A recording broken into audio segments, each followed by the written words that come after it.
with the beautiful girl that I met made in Japan. The beauty of her face was beyond my wildest dreams. Assalamualaikum warahmatullahi wabarakatuh. Perkenalkan, nama saya Anggia Yulandari dengan NIM akhir 150 dari kelas 2024D. Di sini saya akan membahas tokoh yang saya idolakan, yaitu Abdurrahman Wahid atau yang biasa dikenal dengan Gus Dur.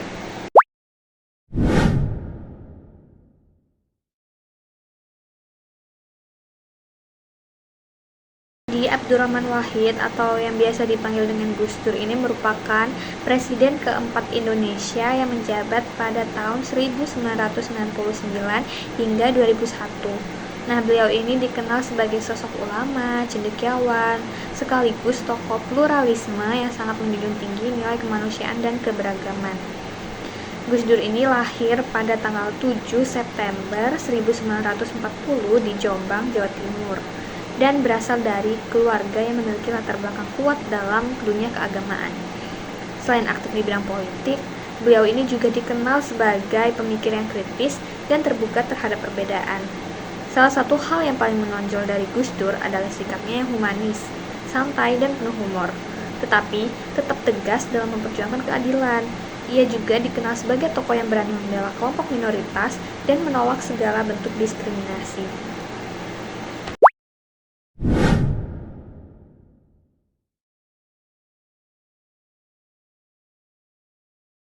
Berdasarkan teori gaya kepemimpinan, Abdurrahman Wahid atau yang biasa disebut Gus Dur ini cenderung menerapkan gaya kepemimpinan yang demokratis.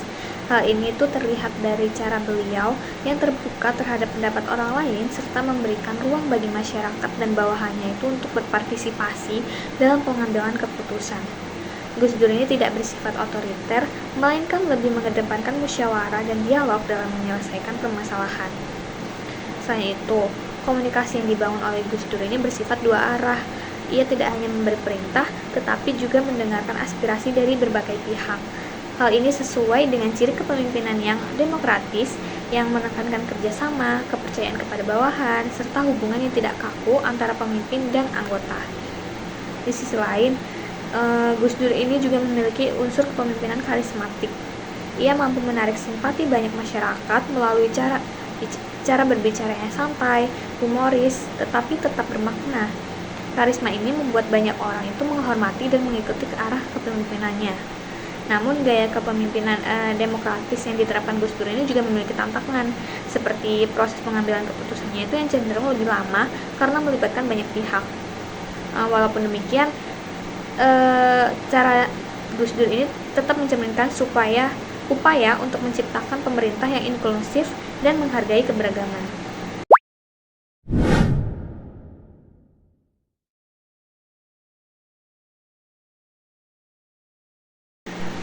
Jadi alasan saya memilih Gus Dur atau Abdurrahman Wahid sebagai tokoh idola saya itu karena beliau ini merupakan sosok pemimpin yang tidak hanya cerdas tetapi juga memiliki empati yang tinggi terhadap masyarakatnya. Selain itu juga ada alasan yang bisa dibilang cukup personal karena saya dan Gus Dur ini sama-sama berasal dari Jombang, Jawa Timur.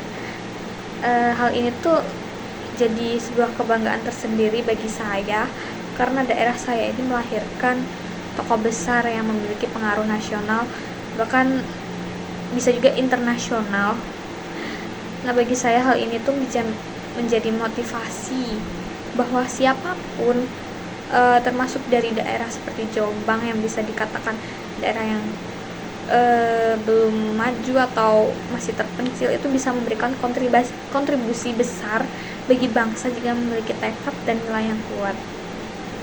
Gus Dur ini juga mengajarkan bahwa menjadi pemimpin bukan hanya soal kekuasaan, tetapi tentang bagaimana memperlakukan manusia dengan adil dan bermartabat. Ia juga menunjukkan bahwa keberagaman bukanlah suatu ancaman, melainkan kekuatan yang harus dijaga. Nah, selain itu juga keberanian beliau dalam membela kelompok minoritas dan memperjuangkan toleransi menjadi inspirasi juga bagi saya di tengah kondisi masyarakat ini yang sering terjadi konflik perbedaan, dan yang diajarkan Gus Dur ini sangat relevan dan bagus untuk diterapkan. Saya juga mengagumi cara beliau menyampaikan pesan yang cara penyampaian pesannya itu dengan santai dan humoris, tetapi tetap memiliki makna yang dalam. Nah, hal ini tuh menunjukkan bahwa kepemimpinan itu tidak harus selalu kaku, tetapi bisa tetap efektif dengan pendekatan itu yang lebih manusiawi dan tidak kaku.